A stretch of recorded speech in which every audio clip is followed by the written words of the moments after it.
ഇവരുടെ ഫിറോസിന്റെ കയ്യിലത്തെ ഏറ്റവും വലിയ ആയുധമാണ് ഈ പ്രകടനം എന്നുള്ളത്.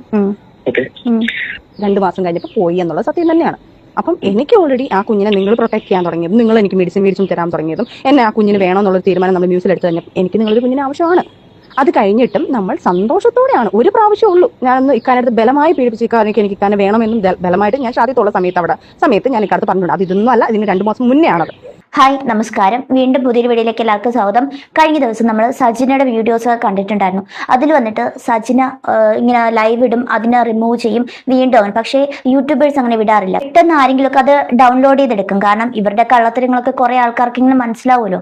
അപ്പോൾ ഈ ഒരു ഫിറോസിനെ കൊടുക്കാനായിരുന്നല്ലോ ഇത്രയും നാൾ ശ്രമിച്ചുകൊണ്ടിരുന്നത്. അതിന്റെ സത്യാവസ്ഥ പുറത്തു വരുന്ന ഒരു വീഡിയോ, വോയിസ് ക്ലിപ്പുകൾ ഒക്കെ നമ്മൾ കണ്ടു. അത് ഫിറോസിന്റെ ചാനലാണ് കേട്ടോ. ഭയങ്കര നമുക്ക് ആ ഒരു വോയിസ് കേൾക്കുമ്പോൾ നമുക്ക് ആ ഒരു അസ്വസ്ഥത തോന്നും. കാരണം ഒരാളെ ചതിക്കുന്നതും കൂടെ നിന്ന് വഞ്ചിക്കുന്നതും ഒക്കെ നമ്മൾ പറഞ്ഞ് കേൾക്കുന്നതേ ഉള്ളൂ. പക്ഷെ ഇത്ര മേല് എത്രത്തോളം ക്രൂശിക്കാൻ പറ്റുമോ എന്ന് നമ്മൾ ചിന്തിച്ചു പോവുകയാണ്. അപ്പൊ നമ്മൾ വിചാരിക്കും അയ്യോ ഫിറോസിന്റെ സ്വഭാവം അങ്ങനെയാണല്ലോ എന്നൊക്കെ പറയും. പക്ഷെ അല്ല കേട്ടോ. ഈ ഒരു വോയിസും ഈ ഒരു വീഡിയോയും കണ്ട നമുക്ക് കൃത്യമായിട്ട് മനസ്സിലാവും അതിന്റെ കുറച്ച് കള്ളക്കളികളൊക്കെ. AI ആണെന്നൊക്കെ പറയുന്നുണ്ട്. പക്ഷെ ഒരിക്കലും എനിക്കത് AI ആണെന്ന് എനിക്ക് പൊതുവെ തോന്നിയിട്ടില്ല. AI ആണെങ്കിൽ നമുക്ക് കൃത്യമായിട്ടും അറിയാൻ പറ്റും. പക്ഷെ ഇതൊന്നും അങ്ങനെയൊന്നുമല്ല. അപ്പോൾ ഈ റസൂൽ പൂക്കുറ്റിയെ കുറിച്ചിട്ടുള്ള ഒരു പ്രശ്നങ്ങളാണ്. അപ്പോൾ 2 ദിവസം മുന്നേ ഇട്ടിരുന്ന വീഡിയോയ്ക്ക് അവർ പറഞ്ഞ എന്തുവാണ്, എൻ്റെ ഫോൺ ഹാക്ക് ചെയ്തു, എനിക്ക് അങ്ങനെ ചെയ്യാൻ പറ്റിയില്ല എന്നൊക്കെ പറഞ്ഞിട്ടുണ്ട്. പക്ഷേ അവർ മുഖ്യമന്ത്രിക്ക് പരാതി കൊടുക്കാൻ പോകുന്നൊരു ഫോട്ടോയും ഇട്ടിട്ടുണ്ടായിരുന്നു. ഈ ഒരു ഫിറോസ് DGPയുടെ മുമ്പിൽ. കാരണം എതിർ കക്ഷികളൊക്കെ നല്ല പിടിപ്പുള്ള ആൾക്കാരാണ്. അപ്പം ഫിറോസിന് അത്രയ്ക്കൊന്നും എത്താൻ കഴിയത്തില്ല എന്ന് നന്നായിട്ട് അറിയാം. എന്നാലും തന്റെ ഭാഗം തെളിയിക്കണമല്ലോ എന്ന് വിചാരിച്ചിട്ടാണ് അദ്ദേഹം പോകുന്നത്. മൊത്തത്തിൽ അവിഹിതം. ഇന്ന ആൾക്കാരോട് ഒളിച്ചോടാൻ പോയി, ഇന്ന ആൾക്കാരോട് ഒളിച്ചോടാൻ. നമ്മുടെ കഴിഞ്ഞ ദിവസം ഇട്ട വീഡിയോ, നമ്മുടെ ഹസീന എന്ന് പറയുന്ന ആളൊന്നും ഒന്നുമല്ല. നമ്മൾ ഒരാൾക്ക് ഇഷ്ടമില്ലെന്നുണ്ടെങ്കിൽ ആ ഒരു വഴിക്ക് അവർ വിട്ടേക്കും. അവരെങ്ങനെയോ പോട്ടെ. പിന്നെ നമ്മൾക്ക് നമ്മുടെ കുഞ്ഞുങ്ങളുണ്ടെന്ന് വിചാരിച്ച് നമ്മൾ സ്വസ്ഥമായിട്ട് ജീവിക്കുക. അല്ലാണ്ട് ഇങ്ങനെയൊക്കെ പോകുന്ന ആൾക്കാരോടെ എന്തിനാണ്? എന്തായാലും നമ്മൾ ആ ഒരു ഫിറോസിന്റെ വോയിസും ആ വീഡിയോയും ഉണ്ട്. ഫിറോസിന്റെ ചാനലാണ് ആ ഒരു വീഡിയോ പോസ്റ്റ് ചെയ്തിരിക്കുന്നത്. അത് നിങ്ങൾക്ക് ഇതിന് സമയം എടുത്തെന്ന് കാണാം. നിറയെ ഉണ്ട്, അത് കേൾക്കാനും കാണാനൊക്കെ നിറയെ ഉണ്ട്. ഒരു എന്റർടൈൻമെന്റ് ആയിട്ട് വിചാരിച്ച് കണ്ടാൽ മതി. കാരണം അത്രത്തോളം ഉണ്ട്. അപ്പൊ നിങ്ങൾ അതൊന്ന് കണ്ടു വെക്കുക. എന്തായാലും നമുക്ക് അതിന്റെ കുറച്ച് ഭാഗങ്ങൾ ഇവിടെ കാണിക്കാം. ഈ വീഡിയോ വന്നതിന് ശേഷം ഒരുപക്ഷെ ഞാൻ കൊല്ലപ്പെട്ടേക്കാം. കാരണം അത്രയും വലിയവരാണ് ഈ നിൽക്കുന്നത്. അത്രയും കള്ളക്കേസിൽ എന്നെ കൊടുക്കേക്കാം. കാരണം അത്രയും ക്രിമിനൽ മൈൻഡുള്ളവരാണ് സജിന ഉൾപ്പെടെ. സജിന എപ്പോഴും പറയുന്ന ഒരു കാര്യം ഉണ്ടായിരുന്നു. ഈ 10 വർഷം ഞാൻ ജീവിച്ചപ്പോഴും എന്നെ വരട്ടാൻ പറയുന്ന ഒരു കാര്യം ഉണ്ടായിരുന്നു. ഒന്നുകിൽ അവൾ എൻ്റെ പേരെഴുതി വെച്ച് സൂയിസൈഡ് ചെയ്യുന്നു, അല്ലെങ്കിൽ മകളെ വെച്ച് പോക്സോ ഇട്ട് തരുന്നു. അവൾ തെറ്റ് ചെയ്യുമ്പോൾ ഞാൻ പിടിക്കപ്പെടുമ്പോഴും ഒക്കെ അവൾ പറയുന്നൊരു കാര്യമാണ്. അപ്പോൾ അത്രയും ക്രിമിനൽ മൈൻഡാണ്. ഏതറ്റം വരെ വേണമെങ്കിലും വിജയിക്കാൻ വേണ്ടി ഏതറ്റം വരെ വേണമെങ്കിലും സജിന പോകും. അപ്പോൾ ഇപ്പോഴുണ്ടായ ഒരു കോളിളക്കം ഇതാണ്. സജിന ഒരു ദിവസം, ഈ 1 മാസം പോലും ആയില്ലല്ലോ, ഒരു ദിവസം അവളുടെ ഇൻസ്റ്റാഗ്രാമിൽ വന്നിട്ട് അവളൊരു വീഡിയോ ഇടുകയാണ്. റസൂൽ പൂക്കുട്ടിയും സജിനയുമായി 4 വർഷമായിട്ട് പ്രണയത്തിലാണ്, 3 മാസം ഗർഭിണിയാണെന്ന്. അടുത്ത ദിവസം തന്നെ, കുറച്ച് മണിക്കൂർക്കുള്ളിൽ തന്നെ അവളുടെ അക്കൗണ്ടിൽ നിന്ന് അത് ഡിലീറ്റ് ചെയ്തു. അതെനിക്ക് തോന്നുന്നു റസൂൽ പൂക്കുട്ടി ഈ ഓൾറെഡി വുമണൈസർ ആണല്ലോ. അപ്പോൾ ഇയാൾ തേച്ചിട്ട് പോകാനായിട്ടുള്ള എന്തോ പരിപാടി അതിനകത്ത് വന്നു കാണും. അപ്പോൾ ലോക്ക് ചെയ്യാൻ വേണ്ടിയാണ് സജിന വീഡിയോ ചെയ്തത്. എല്ലാവർക്കും മനസ്സിലാക്കാൻ കഴിയാവുന്നൊരു കാര്യമാണ്. അപ്പോൾ അതിനും ആ സമയത്ത് വീഡിയോ ഇട്ട സമയത്ത് തന്നെ കോംപ്രമൈസ് ആയിക്കണം, അതാണ് ഡിലീറ്റ് ചെയ്തത്. ഈ 1 മാസത്തിന് ശേഷം സെയിം സിനാരിയാണ് സംഭവിച്ചിരിക്കുന്നത്. പൂക്കുട്ടി വന്ന് അവളെ തേച്ചിട്ട് വന്ന് നോക്കുന്നു. അവൾ വന്നിട്ട് 9 ആഴ്ച എന്ന് പ്രഗ്നൻ്റ് ആണെന്ന് പറഞ്ഞിട്ടൊരു പോസ്റ്റ് അവളുടെ ഇൻസ്റ്റാഗ്രാമിലിടുന്നു. പിന്നെ അത് ഡിലീറ്റ് ചെയ്യുന്നു. അതായത് കോംപ്രമൈസ് ആകുമ്പോഴത്തേക്ക് അത് ഡിലീറ്റ് ചെയ്യുന്നു. അത് കഴിഞ്ഞ് ഇത് കൈവിട്ട് പോയി എന്നറിഞ്ഞപ്പോഴത്തേക്ക് വീണ്ടും മെഴുകാനായിട്ട് അടുത്ത ഒരു കഥയുമായിട്ട് വരുന്നു, ഹാക്കിംഗ് കഥയുമായിട്ട് വരുന്നു. അതായത് സജിന എപ്പോഴും ലൈവ് ഇടാറുണ്ട്. ആ ലൈവ് ഇട്ട ഉടനെ തന്നെ ഡിലീറ്റ് ചെയ്യാറുണ്ട്. കാരണം എന്ന് വെച്ചാൽ റസൂൽ പൂക്കുട്ടിയുടെ ഗർഭത്തിന്റെ കുറച്ച് പ്രശ്നങ്ങളാണ്. കാരണം ആളൊന്ന് പേടിപ്പിക്കണമല്ലോ, ആ ഒരു കാര്യം കൊണ്ട് തന്നെയാണ് ലൈവ് ഇടുന്നത്. എന്ന് ഉടനെ തന്നെ അത് ഡിലീറ്റ് ആക്കുകയും ചെയ്യും. കാരണം പിന്നെ അത് വലിയൊരു പ്രശ്നത്തിലേക്ക് പോകുമല്ലോ, അതുകൊണ്ട്. പക്ഷേ ഇതൊക്കെ യൂട്യൂബേഴ്സ് നോക്കി വെച്ചിരിക്കും. എപ്പോൾ വീഴുന്നുണ്ടോ അപ്പം ഇവരുടെയൊക്കെ സ്വഭാവം നേരത്തെക്കുട്ടി അറിയുന്നുള്ളത് കൊണ്ട് ആ ഒരു ലൈവിനെ ഡൗൺലോഡ് ചെയ്ത് വെച്ചേക്കും. സത്യം പറഞ്ഞാൽ ഗർഭമാണ് ഇവിടുത്തെ പ്രശ്നം എന്ന് പറയുന്നത്. വല്ലാത്തൊരു അവസ്ഥ തന്നെ. വർഷമായി ഈ ഡിവോഴ്സ് എന്ന് സജിന പ്രഖ്യാപിക്കുമ്പോൾ യഥാർത്ഥ സെപ്പറേറ്റഡ് ആണ് ആയത്. അപ്പോൾ 4 വർഷമായി പ്രണയത്തിലാണ്, 3 മാസം ഗർഭിണിയാന്ന് പറഞ്ഞപ്പം അവൾ ബാക്കിയുള്ളതൊന്നും ആലോചിച്ചില്ല. അതാണ് ഡിവൈൻ ജസ്റ്റിസ് എന്ന് പറയുന്നത്. അത് പക്ഷേ നമ്മുടെ യൂട്യൂബേഴ്സും കാര്യങ്ങളൊക്കെ ആ വാർത്ത എടുത്തപ്പോഴേ അവർ ഡൗൺലോഡ് ചെയ്തെടുത്തിട്ടിരുന്നു. അങ്ങനെ അടുത്ത ദിവസം എന്നെ വിളിച്ചിട്ട് പറഞ്ഞു എനിക്കൊരു ഉപകാരം ചെയ്യണം. സജിന എന്നെ വിളിക്കുന്നു. എൻ്റെ ഒരു ഉപകാരം ചെയ്യണമെന്ന് പറഞ്ഞു. ഞാൻ പറഞ്ഞു എന്താണ്?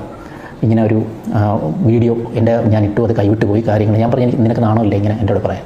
എനിക്ക് അങ്ങനെ എന്ത് ഉപകാരമാണ് നീ ചോദിക്കുന്നതെന്ന് ചോദിച്ചപ്പോൾ അവൾ പറഞ്ഞത് ഞാൻ വീഡിയോയുടെ ഫ്രണ്ടിൽ വന്നിട്ട് എൻ്റെ യൂട്യൂബിൽ അല്ലെങ്കിൽ ചാനലിൽ വന്നിട്ട് പറയണം റസൂൽ പൂക്കുട്ടിയല്ല നമ്മുടെ ജീവിതം തകർത്തിയെന്ന് പറയണം.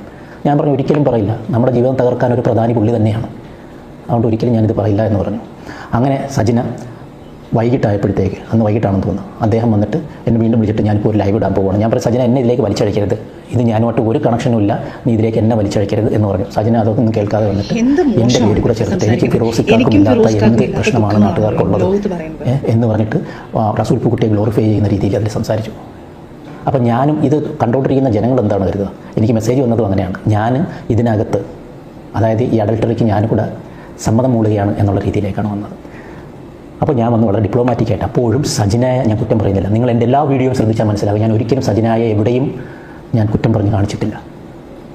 ഞാൻ അപ്പോഴും ഇൻഡയറക്റ്റായിട്ടാണ്, റസൂൽ പൂക്കുട്ടിയുടെ പേര് പറഞ്ഞിട്ടില്ലായിരുന്നു, ഇൻഡയറക്റ്റാണ് ആയിട്ടാണ് ഞാൻ പറഞ്ഞത്. എത്ര വലിയ അവാർഡ് മേടിക്കുന്നവനും ഒരു സമയം ദൈവം അവന് പണി കൊടുക്കും എന്നൊക്കെയുള്ള രീതിയിൽ ഞാൻ പറഞ്ഞു പോയത്.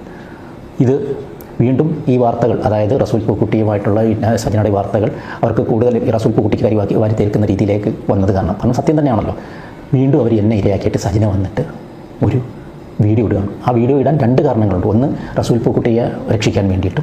രണ്ടാമത്, എനിക്ക് ഈ സമയം ഒരു ഓഡിയോ കിട്ടുകയാണ്, ഒരു വളരെ എവിഡൻ്റ് ആയിട്ടുള്ള ഒരു ഓഡിയോ. ഈ ഓഡിയോ സജിന തന്നെ റെക്കോർഡ് ചെയ്ത് റസൂൽ പൂക്കുട്ടിയും സജിനയുമായി സജിനയായിട്ട് ഡിസ്കസ് ചെയ്യുന്ന കാര്യങ്ങൾ, ആ ഒരു കോൺവെർസേഷൻ റെക്കോർഡ് ചെയ്തിട്ട് അവരെ സുഹൃത്തുക്കൾ, ഇവരുടെ കൂടെ നിന്ന സുഹൃത്തുക്കൾക്ക് ഇവിടെ പണി കൊടുത്തായിരുന്നു, ഇവിടെ റസൂൽ പൂക്കുട്ടിയോട്.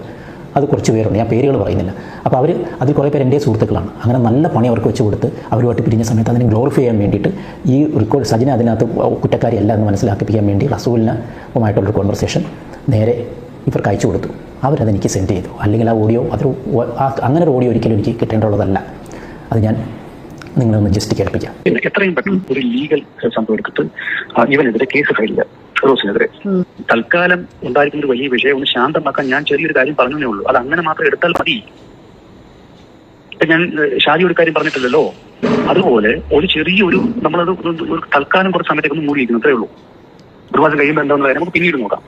ഇവൻ ഡൈവോഴ്സ് തരുന്നില്ല എന്ന് പറഞ്ഞ് ഒരു കേസ് ഇങ്ങനെയുള്ള കാര്യം വെച്ചാൽ ഇതെല്ലാം ഞാൻ കൂടെ നിൽക്കാം.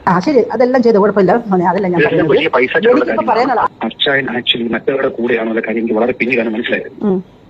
ഓ, അന്ന് എന്റെ പ്രഗ്നൻസിയുടെ കാര്യം പറഞ്ഞത് ആ ടൈമിലാണ് അച്ഛനടുത്ത് പറഞ്ഞത്. അതാണ് ഫിറോസ് പറഞ്ഞത് അല്ലേ? അതെ. ഇവരുടെ ഫിറോസിന്റെ കയ്യിലത്തെ ഏറ്റവും വലിയ ആയുധമാണ് നീ പ്രഗ്നന്റ് ആണെന്നുള്ളത്. ഓക്കെ, 2 മാസം കഴിഞ്ഞപ്പോൾ പോയി എന്നുള്ളത് സത്യം തന്നെയാണ്. അപ്പം എനിക്ക് ഓൾറെഡി ആ കുഞ്ഞിനെ നിങ്ങൾ പ്രൊട്ടക്ട് ചെയ്യാൻ തുടങ്ങിയതും, നിങ്ങൾ എനിക്ക് മെഡിസിൻ തരാൻ തുടങ്ങിയതും, എന്നെ ആ കുഞ്ഞിന് വേണമെന്നുള്ള തീരുമാനം നമ്മൾ ന്യൂസിൽ എടുത്ത് കഴിഞ്ഞപ്പോൾ എനിക്ക് നിങ്ങളൊരു കുഞ്ഞിന് ആവശ്യമാണ്. അത് കഴിഞ്ഞിട്ടും നമ്മൾ സന്തോഷത്തോടെയാണ്, ഒരു പ്രാവശ്യം ഉള്ളൂ ഞാനൊന്ന് ഇക്കാനടുത്ത് ബലമായി പീഡിപ്പിച്ച് എനിക്ക് ഇക്കാനെ വേണമെന്നും ബലമായിട്ട് ഞാൻ ഷാദിത്തുള്ള സമയത്ത് ഞാൻ ഇക്കാലത്ത് പറഞ്ഞിട്ടുണ്ട്. അത് ഇതൊന്നും അല്ല, ഇതിന് 2 മാസം മുന്നേ ആണത്. ഈ പ്രാവശ്യം, അതായത് കഴിഞ്ഞ മാസം, അതായത് ഈ പ്രശ്നങ്ങളൊക്കെ നടക്കുമ്പോൾ നമ്മൾ സന്തോഷത്തോടെ ഫിസിക്കൽ അറ്റാച്ച്മെന്റ് ആയപ്പോഴാണ് ഈ കുഞ്ഞായത്. അല്ലാതെ ഞാൻ നിങ്ങളെ പീഡിപ്പിച്ചോ, ഞാൻ നിങ്ങളെ അബ്യൂസ് ചെയ്തോ, നിങ്ങളിരിക്കുന്ന സാധനം എടുത്തിട്ട് എൻ്റെ അടുത്ത് വെച്ചിട്ട് എനിക്ക് കുഞ്ഞിനുണ്ടാക്കാൻ പറ്റത്തില്ലല്ലോ. നിങ്ങൾ എനിക്ക് ഉള്ളിൽ തന്നിട്ടുണ്ടായല്ലോ കുഞ്ഞുണ്ടായത്. ഇനി റസൂലിക്കാൻ ഞാൻ ഒരു കാര്യം പറയട്ടെ, ഞാൻ ഒരിക്കലും അങ്ങനെ ചെയ്യുന്ന ഒരു കുട്ടിയല്ല. ഇവരെ കൊല്ലാൻ വേണ്ടി ദേഷ്യപ്പുറത്ത് ഞാൻ പറഞ്ഞിട്ടുണ്ടായിരിക്കും, അവര് സത്താലും കുഴപ്പമില്ല, എനിക്കിത് മതി, എനിക്ക് പൈസ മതി. ഓവർ കുബുദ്ധി, ഇക്കാടെ ഓവർ കുബുദ്ധിയാണ് നിങ്ങളെ ലൈഫിൽ ഇപ്പോൾ. ഞാൻ പറഞ്ഞോട്ടെ എന്ത് രക്ഷ ഞാൻ പറഞ്ഞോട്ടെ, നിങ്ങളെ ഓവർ കുബുദ്ധിയാണ് നിങ്ങളെ ലൈഫിൽ നമ്മളെ കാര്യം വരെ പുറത്ത് വന്നതും. ഇനി എനിക്ക് എന്ത് പറഞ്ഞോണ്ടിരിക്കുന്ന കാര്യമാണ് എന്തോന്ന് ആണല്ലോ റസൂൽക്ക, നിങ്ങളെ വൈഫിന്റെ അടുത്ത് പറഞ്ഞെങ്കിൽ പ്രഗ്നന്റ് കാര്യം പറഞ്ഞേ പറ്റത്തുള്ളൂ റസൂൽക്ക. ഇനി എനിക്ക് അല്ലല്ല, ഇനിയിപ്പോ എനിക്ക് പറ്റത്തില്ല. ഞാൻ എത്രയോ ക്ഷമിക്കുന്നുണ്ട്. എല്ലാം ഞാൻ കുടുംബക്കാരെ വിടാം. നമ്മളെല്ലാം സംസാരിച്ചതിന് ശേഷമല്ലേ ഇയാൾ അവരെ വിളിച്ചിട്ട് ഇങ്ങനെ സംസാരിച്ചത്? ഒരിക്കലും ഞാനും നീയും ഒരുമിച്ച് നിൽക്കേണ്ട ആവശ്യകത നീ ഇപ്പോഴും മനസ്സിലാക്കിയിട്ടില്ല. അത് ഞാനല്ലല്ലോ മനസ്സിലാക്കുന്ന റസൂൽ കുട്ടി. ചതിച്ചുണ്ടാക്കി എന്നുള്ളൊരു ഡയലോഗ് ഉമ്മീർ നേരത്തെ പറഞ്ഞു. നിങ്ങൾ ഞാൻ സജിന ഇങ്ങനെ ഞാൻ അത് നിർബന്ധിച്ച് പിടിച്ചുണ്ടാക്കിയെന്ന് പറഞ്ഞു. നിർബന്ധിച്ച് പിടിച്ചുണ്ടാക്കാൻ നിങ്ങൾ ഇരിക്കുന്ന സാധനം എനിക്ക് ഉണ്ടാക്കാൻ പറ്റത്തില്ലല്ലോ. അതും സ്നേഹത്തോടെ നമ്മൾ ഈ പ്രാവശ്യം കാലിക്കട്ടുള്ള വിവാന്തയിൽ നമ്മൾ പോയതും അവിടുന്ന് നമ്മൾ ട്രാവൽ ചെയ്തതും ഇതെല്ലാത്തിനും ഉണ്ടല്ലോ, ഇതെല്ലാം ഉണ്ടല്ലോ.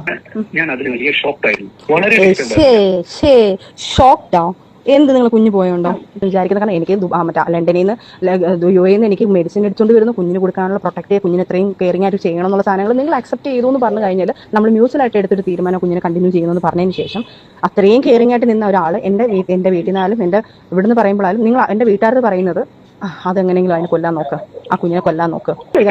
വേണ്ട എങ്കിൽ ആദ്യം ഒന്ന് അബോട്ടായതാണല്ലോ. അപ്പം ഞാൻ പറയുന്നത് ശരി, പ്രൊട്ടക്ഷൻ എടുക്കേണ്ടത് എനിക്കത് ഇഷ്ടമല്ല എന്ന് ഞാൻ പറയുന്നുണ്ട്. അപ്പം നിങ്ങളെ സേഫ്റ്റി നോക്കിക്കൂടായിരുന്നോ? അപ്പം നിങ്ങൾക്ക് ഇനി ഒരു കുഞ്ഞുണ്ടാവും എന്നുള്ളത് അറിയാമല്ലോ. അപ്പം ഞാൻ ചോദിക്കട്ടെ, ആ ഒരു കുഞ്ഞുണ്ടാവുമ്പോൾ ഞാനത് നേരത്തെ പറഞ്ഞിട്ടുള്ള ആ ഒരു കുഞ്ഞുണ്ടായിക്കഴിഞ്ഞാൽ ഇനി ഒരു കുഞ്ഞുണ്ടായാൽ ഞാൻ കളയിലേക്കാ? എനിക്കത് പറ്റത്തില്ല. കാരണം ഞാൻ അന്ന് പോലും ആ ഒരു കോമയിൽ പോയത്, ഈ കുഞ്ഞ് പോയപ്പോൾ പോലും എന്നെനിക്കറിയാം ഞാനത് ഭയങ്കര മാനസികമായിട്ട് വിഷമിച്ചിരുന്നു. ഞാൻ അതിൽ എനിക്കൊരു കുഞ്ഞിനെ തന്നത്, വീണ്ടും ഒരു കുഞ്ഞിനെ തന്നത് അള്ളായിട്ടാണ് തന്നത് എനിക്കത്. അല്ലാതെ ഇപ്പം നമ്മൾ കറക്റ്റ് നിങ്ങളെ പീഡിപ്പിച്ച് മേടിച്ച് സാധനങ്ങൾ എടുത്ത് ഞങ്ങളോട് ഇഞ്ചെക്ട് ചെയ്ത സാധനമല്ലല്ലോ ഞാനിത്. നമ്മൾ സന്തോഷത്തോടെ ഹാപ്പി ആയിട്ട് നമ്മൾ ഒരു ഭാര്യയും ഭർത്താവുമായിട്ട് നല്ല രീതിയിൽ ഹാപ്പി ആയിട്ട് ചെയ്യുന്നത് എങ്ങനെയാണോ അതുപോലെ നമ്മൾ ചെയ്തിട്ടാണോ നമുക്കിത് വന്നത്. അല്ലാതെ നിങ്ങളെ പീഡിപ്പിച്ചു എന്ന് പറയുന്നത്. ഒരു കാര്യം മനസ്സിലാക്കുക, ഇതൊക്കെ എന്റെ മനസ്സിൽ കിടക്കുന്ന കാര്യങ്ങളാണ്. അയ്യോ, ഞാൻ ചോദിക്കട്ടെ പൂക്കുട്ടി, നിങ്ങൾക്ക് കുഞ്ഞിനോട് ആത്മാർത്ഥ ഒരു തന്തയെന്നുള്ളൊരു സാധനം നിങ്ങളിൽ ഉണ്ടെങ്കിൽ ഉണ്ടായിരുന്നെങ്കിൽ ഉറപ്പായിട്ട് ഞാൻ നിങ്ങളടുത്ത് പറഞ്ഞു, ആ കുഞ്ഞിനെ കൊല്ലാൻ നടക്കുന്ന നിങ്ങളെ ഞാൻ നിങ്ങളടുത്ത് പറയണോ? ആ കുഞ്ഞിനെ കൊല്ലാൻ വേണ്ടി നടന്ന നിങ്ങളടുത്ത് ഞാൻ പറയണോ? ഇപ്പോൾ ഈ കേട്ടത് ഇതിൻ്റെ ഒരു കുറച്ച് കാര്യങ്ങൾ മാത്രമാണ്. വിശദമായിട്ട് ഞാൻ പിന്നീട് അതിനെക്കുറിച്ച് പറയാം. അപ്പോൾ ഒരു വീഡിയോ കാണുമ്പോഴത്തേക്കും ഈ ഒരു വോയിസ് കേൾക്കുമ്പോഴത്തേക്കും നമുക്ക് അത്രത്തോളം അസ്വസ്ഥത തോന്നുന്നുണ്ട്. അത്രമാത്രം ഇതിൽ പറയുന്നുണ്ട്. ഈ ഒരു റസൂൽ പൂക്കുറ്റിയുമായിട്ടുള്ള ബന്ധം ഒന്ന് ആലോചിച്ച് നോക്കിയേ. ഈ റസൂൽ പൂക്കുറ്റിയായിട്ടുള്ള ബന്ധം തുടങ്ങിയതിന് ശേഷം ഫസ്റ്റ് ടൈം ഒരു അബോട്ട് കഴിഞ്ഞിട്ടുണ്ട്, രണ്ടാമതും ഒരു കുഞ്ഞിനെ വേണമെന്ന് പറഞ്ഞു. അതായത് റസൂൽ പൂക്കുറ്റിയുടെ ഒരു കുഞ്ഞിനെ അവർക്ക് വേണം. എന്താ ഇതൊക്കെ കേൾക്കുന്നത്? നമുക്ക് അതിശയം തോന്നുന്നുണ്ട്. ഇവർ ആ കുഞ്ഞിനെ പ്രൊട്ടക്ട് ചെയ്യാൻ വേണ്ടിയിട്ട് മരുന്ന് മേടിച്ചുകൊണ്ട് വരണം, അത് ചെയ്യുന്നു ഇത് ചെയ്യുന്നു. ഒന്ന് ആലോചിക്കുക, ആ ഒരു വ്യക്തിക്ക് ഭാര്യ മക്കളുണ്ട്, ഈ ഒരു വ്യക്തിക്ക് പിള്ളേരുണ്ട്. ഒന്ന് ആലോചിച്ച് നോക്കിയേ. അതിനിടയിൽ ഒരു കുടുംബം കൂടി തകർക്കണം. അതായത് ഒന്നും അറിയാത്ത ഭാര്യയും കുടുംബവും അവരെയും കൂടി തകർക്കണം. അവരുടെ ജീവിതം തന്നെ ഇല്ലാണ്ടാക്കുന്ന രീതിയിലും ഇവർ രണ്ടുപേരും കൂടി കാണിച്ചു കൂട്ടുന്ന കോപ്രായത്തിനങ്ങൾ ഒന്ന് ആലോചിച്ച് നോക്കിയേ. എനിക്ക് ഇക്കയിൽ ഒരു കുഞ്ഞു വേണം എന്ന് പറഞ്ഞിട്ട് വേറൊരു ആളടുത്താണെങ്കിൽ പ്രൊഡ്യൂസർ അടുത്തല്ലാവും, അല്ലാത്ത ആൾക്കാരത്തല്ലാവും. എന്റെ സ്വന്തം ഇഷ്ടത്തിലാണ് ചോദിക്കുന്നത്. ഇത്രയും വ്യക്തമായിട്ട് ഞാൻ എഴുതിയിട്ട് ഫിറോസിനോട് ജീവിക്കാൻ വട്ടണ്ട. എൻ്റെ സ്വന്തം ഇഷ്ടത്തിൽ ഞാൻ ഇറങ്ങി വന്ന് സ്വന്തം ഇഷ്ടത്തിൽ എഴുതി.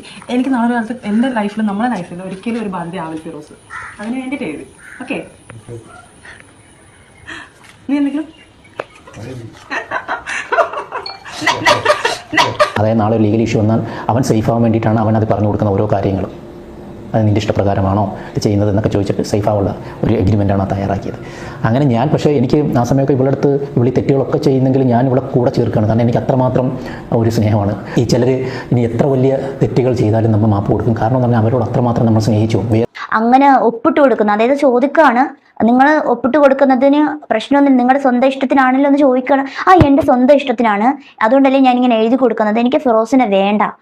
പിന്നെ ഫിറോസ് ത്യാഗം സഹിക്കുന്നു എന്നൊക്കെ പറയുന്നുണ്ട്. ഫിറോസ് പറയുന്നു എനിക്ക് എല്ലാവരോടും സ്നേഹം. അങ്ങനെ എല്ലാ കാര്യത്തിലും സ്നേഹിക്കാൻ പാടില്ല. തെറ്റ് ചെയ്തിട്ടുണ്ടെങ്കിൽ തെറ്റ് ചെയ്ത ആൾ തന്നെയാണ്. അവർ ആ തെറ്റ് ചെയ്യാൻ വേണ്ടിയിട്ട് അവർ കിട്ടും, അവരെങ്ങനെയോ പോട്ടെ. അതിനുശേഷം നമ്മൾ അവരെ കുറിച്ചിട്ടുള്ള ചിന്തയെ വേണ്ട. അവരെങ്ങനെയോ ജീവിക്കട്ടെ, അവരെങ്ങനെയോ ഈ ഒരു സമൂഹത്തിൽ കഴിയട്ടെ.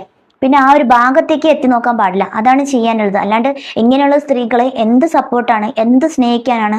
ഒരു സ്നേഹമില്ല. ആ ഒരു സ്ത്രീക്ക് താങ്കളോട് സ്നേഹമില്ല.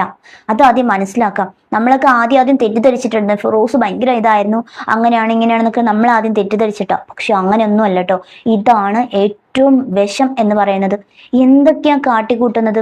സത്യം പറഞ്ഞാൽ ഇവരുടെ ഇടയിൽ വരുന്ന പിള്ളേരുടെ കാര്യമാണ് കഷ്ടമാവുന്നത്. എവിടേക്ക് പോയി ടൂറ് പോകുന്നു, അത് ചെയ്യുന്നു, ഇത് ചെയ്യുന്നു, എന്തൊക്കെ വൃത്തികേടുകളാണ് വിളിച്ചു പറയുന്നത്. ഫിറോസ് പറയുന്നുണ്ട് ഫിറോസിന്റെ ഇവരുടെ കൂടെയുള്ള ഫ്രണ്ട്സ് തന്നെ ഒരുപാട് ഉണ്ടെന്ന്. അപ്പൊ അതുവഴി തന്നെയാണ് ഈ ഒരു വോയിസ് ഒക്കെ ലീക്ക് ആയിട്ടുള്ളത്. ഒന്ന് ആലോചിച്ച് നോക്കുക. അത് കേൾക്കുമ്പോൾ ഒരു മാനസികാവസ്ഥ ഒന്ന് ആലോചിക്കുക. ഒരാൾ ചതിക്കപ്പെടുന്നു, ഒരാൾ വഞ്ചിക്കപ്പെടുന്നു എന്ന ആ ഒരു സ്ഥാനത്ത് ചിന്തിക്കുമ്പോൾ ഒരു അവസ്ഥ.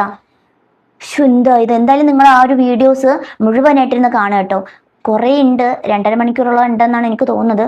ഒരു സിനിമ പോലെ തന്നെയാണ്, നിങ്ങളിന്ന് കാണുക. കാരണം എന്താ മനസ്സിലാകുന്നില്ല. എന്തായാലും കൊള്ളാം.